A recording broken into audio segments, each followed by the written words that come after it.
The Declaration identified primary health care as the key to the attainment of the goal of health for all.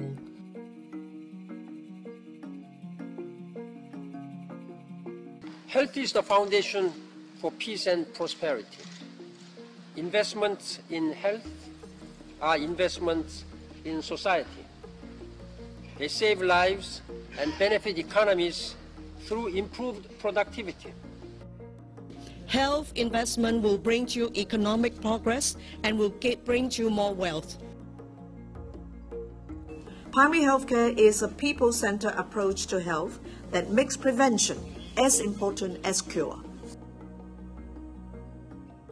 The aim of primary healthcare is to ensure that everyone, both rich and poor, has access to the services and the conditions necessary for realizing the highest level of health.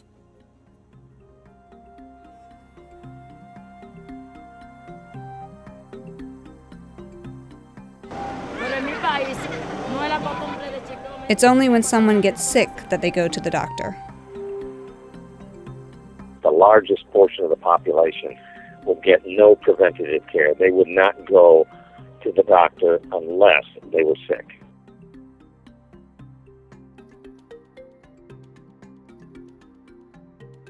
If you go to a doctor, he might well diagnose, say, a cold or an upper respiratory infection. He would write the prescription. They would then have the money after paying the doctor to go buy the prescription. However, these people frequently are so poor, they then don't have the money.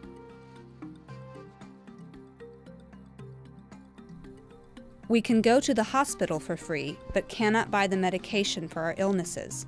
We don't have the money. They have ways to get medicine, but it may not be the right volume, the right drug, or the right dose, or even the right diagnosis. Someone may not have the money to go to a doctor, so they will just walk into the pharmacy because they have some money and say, I've got a cold, what do you have? The pharmacist may well prescribe an antibiotic or just give her an over-the-counter cold medicine.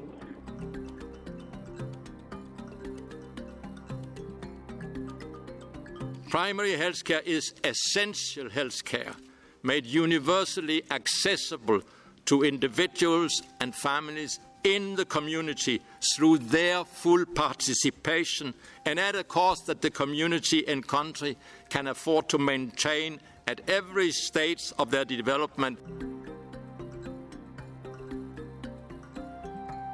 Very poor water supply here, and even if they have a water supply, they get used to not drinking it. The parasites are due to poor hygiene techniques. That is, not cleaning the counters, not cleaning the plates, using dirty water, not boiling the water. They don't have showers, they don't have bathtubs.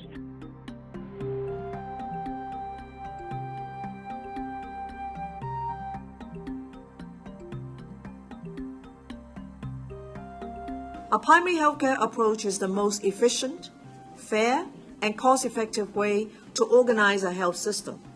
It can prevent much of the disease burden, and it can also prevent people with minor complaints from flooding the emergency wards of hospitals.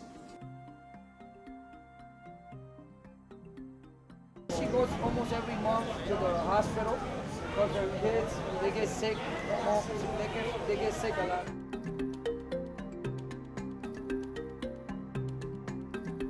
If you're a pedestrian or on a motorcycle and you got hit and you broke your femur, you'd be taken off to the local public health hospital. When you arrive there, you would be admitted.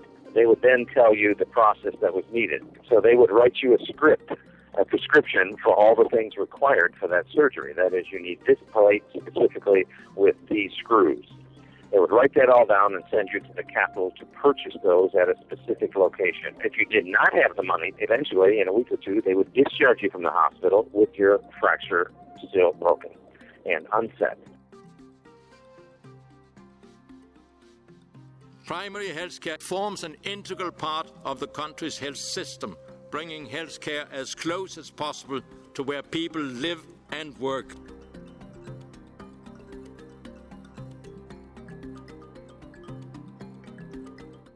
We see the doctor whenever we can, whenever we have money for it, but we don't go often because things aren't that good here.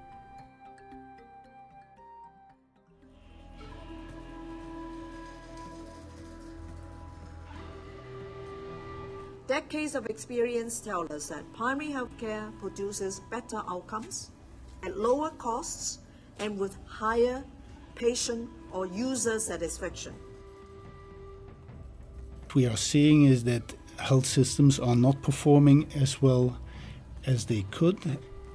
People expect to have access to healthcare, and access to healthcare where they are not treated as either a number or a target for a program, but where they are treated as persons and where they receive care that goes from what they need to prevent disease, what they need to promote health, but also what they need to treat them when they are sick, and also what they need to relieve their suffering.